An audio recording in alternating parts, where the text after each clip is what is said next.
Meus amigos e minhas amigas, estou de volta com mais um vídeo para vocês, dessa vez aqui, mostrando o feroz mais uma vez para vocês.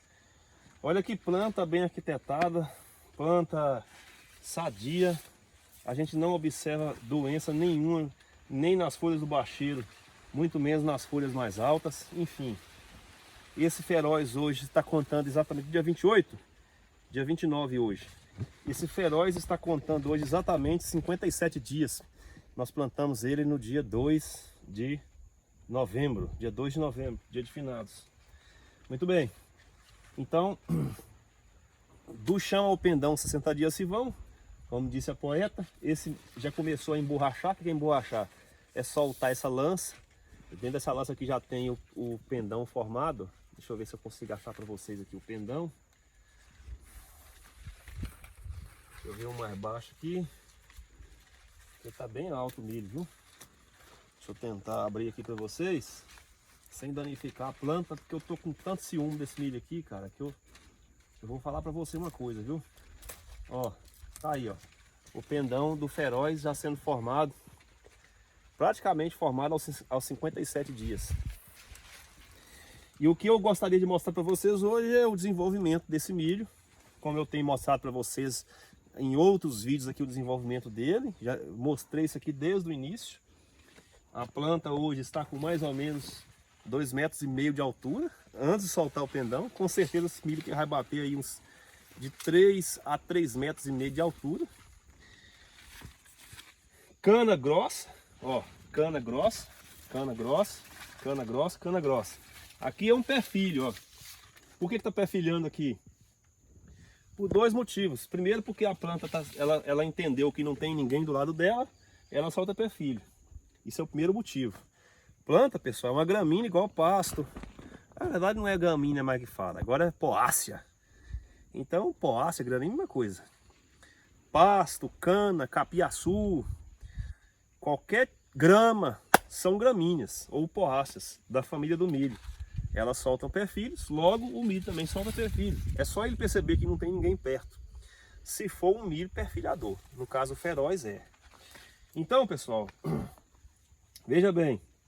Ó, aqui ele soltou até um pé-filho do lado, tá vendo? Ó, um pé-filho aqui e outro pé-filho aqui, ó. Soltou dois pé-filhos fora o principal. Esse negócio de soltar pé-filho tem alguma coisa a ver, professor? Não, não vai acrescentar nada, não vai mudar em nada, certo? Não vai aumentar a produtividade, não é essas bobagens não, porque aqui é só nessa linha aqui que está acontecendo isso. Mais para dentro ali, o milho não soltou o pé-filho. Por quê? Porque ele percebe que tem muita planta perto dele, então ele não solta o pé-filho.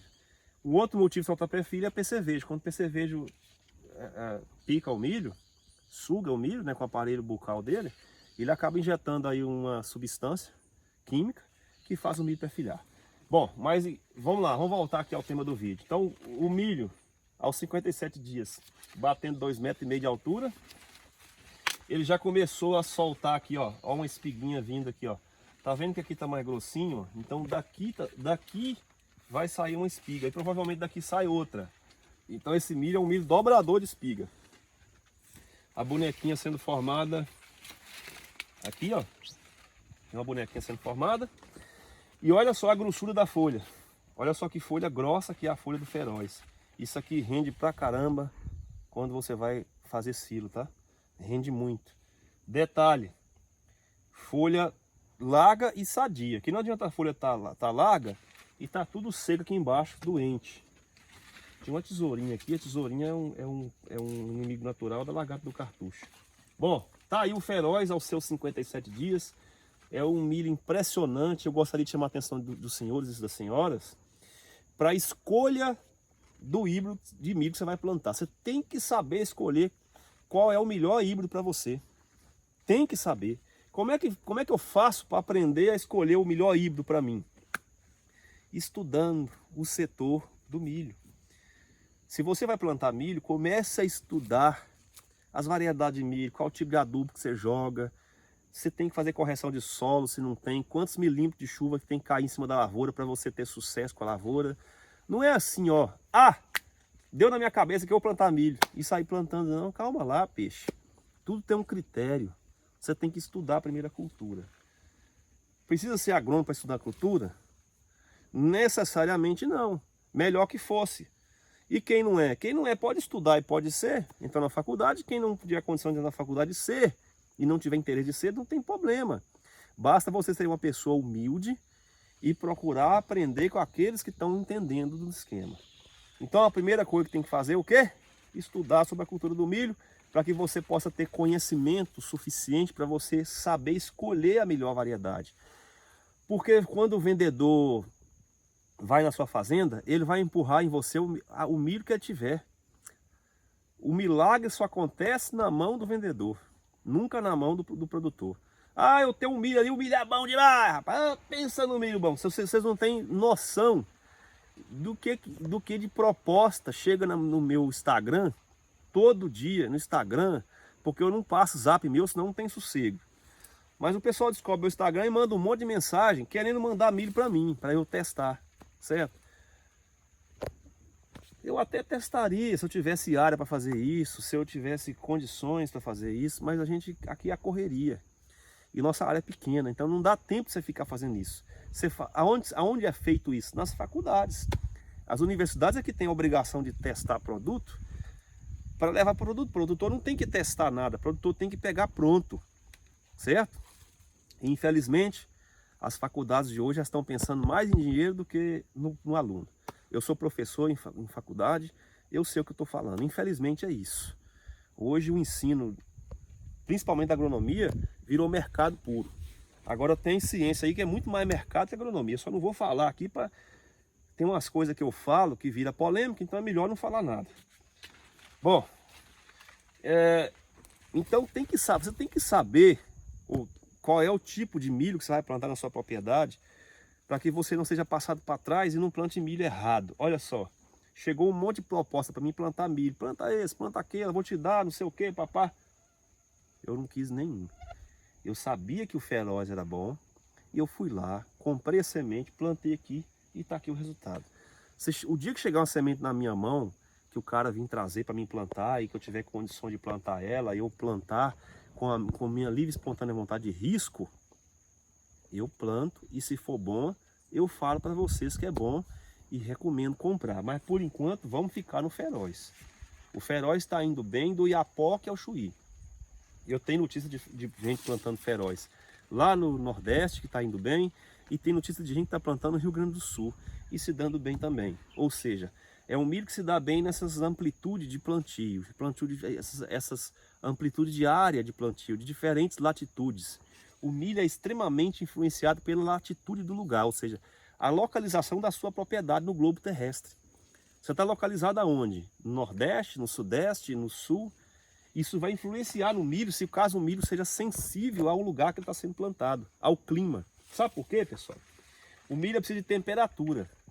Ele vai somando as temperaturas que ele recebe no dia. Por exemplo, vamos supor que ele recebeu uma média de 22 graus de temperatura durante o dia de hoje. Ele vai colocar isso na poupança dele.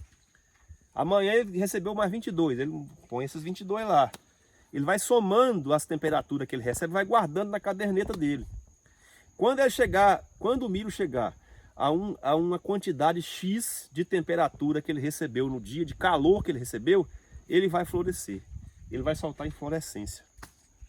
E tem milhos que são mais e menos sensíveis a isso. Por exemplo, tem milho que vai florescer com 90 dias. Por quê? Porque ele é sensível à temperatura, não teve temperatura suficiente naquele lugar, fez muito frio e atrasa o ciclo dele. Já tem milho que vai adiantar esse ciclo caso ele seja sensível à temperatura. Por exemplo, ele recebe tantos graus de temperatura por dia e aquela temperatura excedeu ao que ele precisava, e aí ele vai florescer com 45 dias ou com 50 dias. E o que tem a ver uma coisa com a outra, pessoal? Tem a ver que se ele florescer com 45 dias, por exemplo, ele vai produzir pouco grão, pouca espiga. Por quê? Porque ele vai ter uma planta pequena, com pouca folha, para alimentar uma espiga desse tamanho. E aí, não dá conta de alimentar essa espiga. Desse tamanho que eu digo em relação a ele. A espiga vai ser pequena, porque ele não tem condições de fazer uma espiga grande. Então a planta tem que ter muita folha, tem que ter uma arquitetura boa. Essa arquitetura boa tem que ter uma folha larga, para que essa folha larga possa captar bastante energia solar, transformar essa energia solar em glicose. Isso nós chamamos de fotossíntese. Essa glicose ser encaminhada para a espiga e transformar em amido. A molécula de glicose chegando toda hora na espiga, toda hora a planta de milho pega e manda para a espiga, manda um pouquinho mais, amanhã manda mais um pouquinho, vai se acumulando glicose, essa glicose transforma em amido, e aí você tem espiga grande, espiga amarelinha, espiga bonita, para que a vaca possa dar muito leite para você. Isso tudo porque você soube escolher a variedade de milho, o tipo de híbrido certinho para você. Aí está o segredo da produção do milho, ou da produtividade, que muita gente não sabe, e muita gente não planta milho, fica preso no calabouço do capiaçu, porque tem medo de plantar milho, porque não sabe. Estou falando daquelas regiões que chove bem, igual a minha.